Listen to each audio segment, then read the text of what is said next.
Yes, it is May, and we are talking BYU football because this week it was announced that the BYU Tennessee game for 2023 was being canceled. And it seemed like BYU fans got quite upset about that. There was a lot of tweeting going on because we all know the world starts and ends with Twitter, right? Obviously. But there was a lot of conversation on Twitter about what Tennessee's motives were and if it was disrespectful. And, oh my God, Tennessee is too scared. I don't think this is that complicated. Now, I could be wrong about this. But when I look at what BYU did in scheduling Tennessee as an independent, that was fantastic. But how difficult is it for BYU fans to understand Tennessee actually did BYU a solid here, and I don't think it's even that close. If you look at the situation in 2023, you have BYU joining the Big 12. That's 9 conference games. And by the way, we still have no idea what Oklahoma and Texas are doing when they're going to the SEC. There is a very good possibility that Texas and Oklahoma are on BYU's schedule in 2023. Now, that could all change if Texas and Oklahoma, go to the SEC in 2023. Sure, that could all change. But if you have the fact now that Utah State, that series was canceled, and the Tennessee game was canceled, that still leaves you, I think, 3 or 4 non-conference games that you have to manipulate. Because do the math, 9 conference games, which is what it looks like the Big 12 is going to stay with. You're going to play 12, right? So that's only 3. Tennessee did BYU a favor. And oh, by the way, did I mention that BYU's getting $2 million to cancel the game?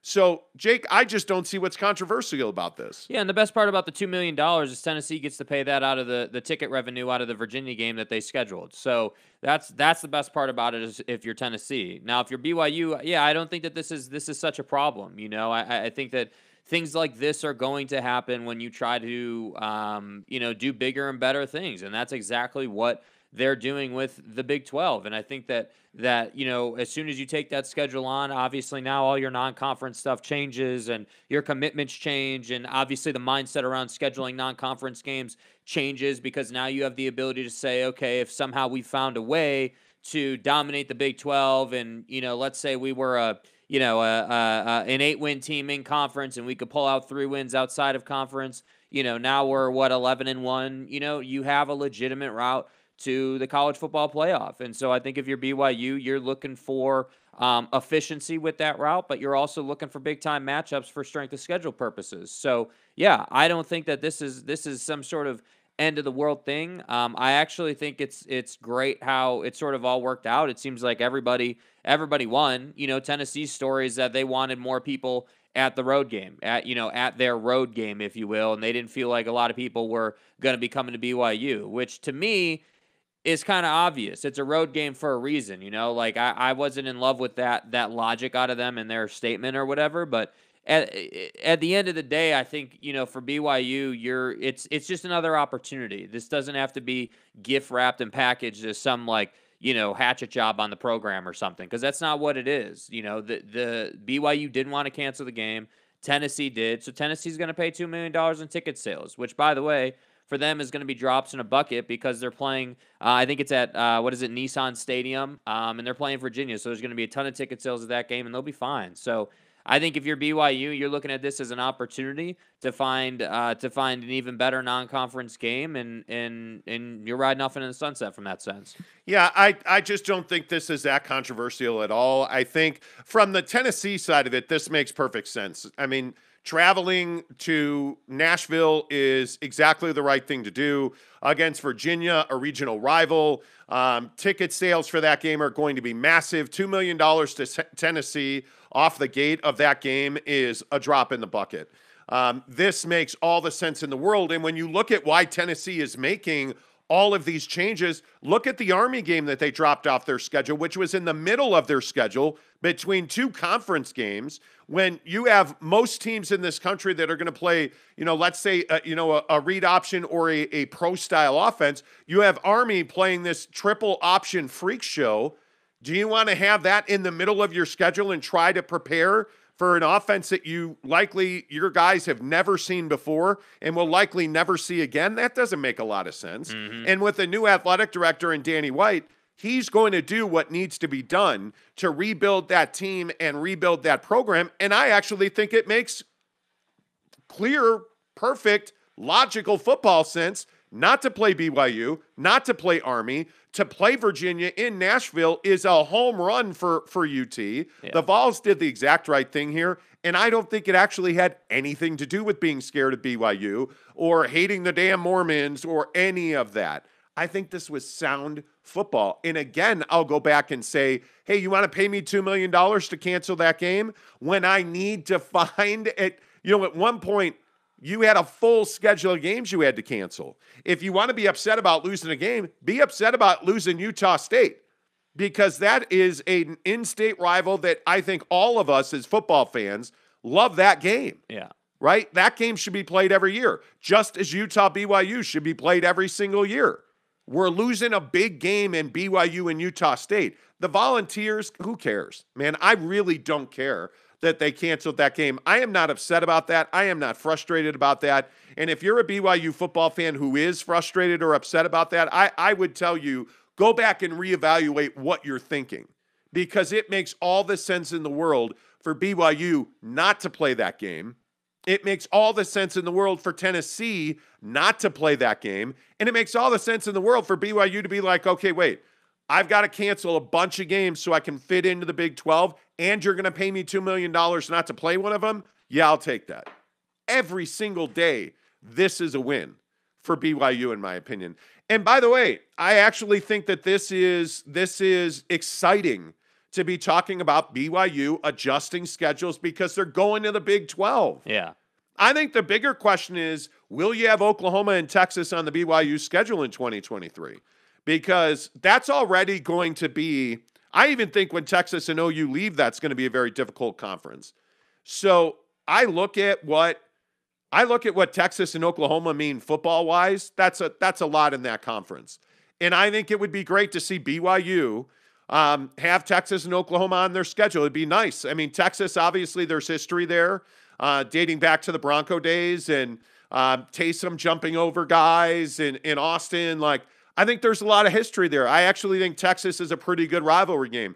It's unfortunate that BYU is joining a conference in the Big 12 without Texas, but hopefully you get them on the schedule in 2023. I think the learning curve in the Big 12 is going to be steep. It's going to be very difficult to compete right out of the gate for a conference championship, which I think will be a shorter climb than, let's say, Utah had in the Pac-12. But I think it'd be nice to come out and play Oklahoma and Texas in the first year. Get that in. Get on national TV. Get that beat down one way or the other. I think it's actually really exciting that here we are sitting here, Jake, in April of 2022 talking about BYU forming a Big 12 schedule. Yeah, and I think if you're a BYU fan, the history around, whether you're talking about Texas or whether you're talking about Tennessee as an example, in 2019, obviously BYU beats Tennessee in overtime 29-26, in a crazy game on the road for BYU. And I think that's really what the fan base, thinks about when cancellations happen or you're adding, Texas back, let's say, if that happens. They think about the history and they want that opportunity at home at Lavelle to win another game. That's what they want. And so I think that's why yesterday, you have this sort of just this storm of oh man, they're canceling this and they're canceling that. Why wouldn't they want to play us?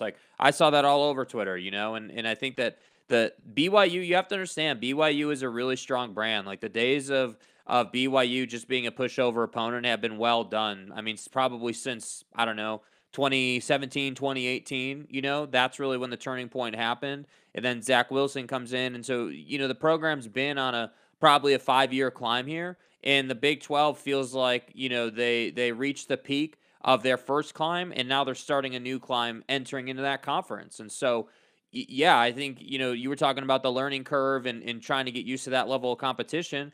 Yeah, I wouldn't be shocked if the first year was a tidbit rough, if you didn't have some, 10-win season in the first year. Like 7 wins in the first year is probably what's realistic. But that's why I think it's so important that they have a good non-conference schedule, so that when you do suffer those losses in conference and you do figure out how to play the Big 12, you can at least have some premier matchups outside of conference. And I think that's the biggest thing for BYU. It's about making money. It's about leveraging that ESPN contract, and it's about establishing yourself in the first 3 seasons as a Big 12 power, if you will. Like, if I'm BYU, that's what I'm trying to do. Yeah, I think it's probably a 5 to 7 year climb to the top of that conference. And I think obviously you get a lot of things. You're going to make more money. Arguably, you're going to make more money. I think it'll be interesting to be determined to see how the financials actually work out in the Big 12. Obviously, you're going to have better, more appealing matchups. You're going to form new rivalries. There's a lot to like. But let's not mistake the fact that BYU's got them out in the climb here. And when I look at their 2023 schedule, I'll take a cupcake. Give me Waxahachie State, Technical College instead of Tennessee, because you're going to need those kinds of games on your schedule now. The blueprint is there for going to the college football playoff. Schedule some cupcakes, and you got to win out in conference. And BYU not having Tennessee on that schedule, hey, man, I'm totally good with that. I'm a hundo P good with Tennessee giving me $2 million to walk away. Yeah. I mean, that's a gift, man. That is an absolute gift. So I don't know. I don't want to belabor the point too much. Obviously, we talk a lot of college football here on the show, but I think this is not something to be upset about. If you are a BYU fan, things are actually breaking quite nicely for you in 2023. And I would schedule a cupcake. I would find anybody's brother's flag football team who wants to come and play football that weekend, because you're going to need, I'm telling you now, there is no pride, there is no macho, there is no testosterone in scheduling 12 P5 opponents every single year. That's not how you get to the college football playoff. Point me to the team who's done that consistently over the last 3 years and gotten there.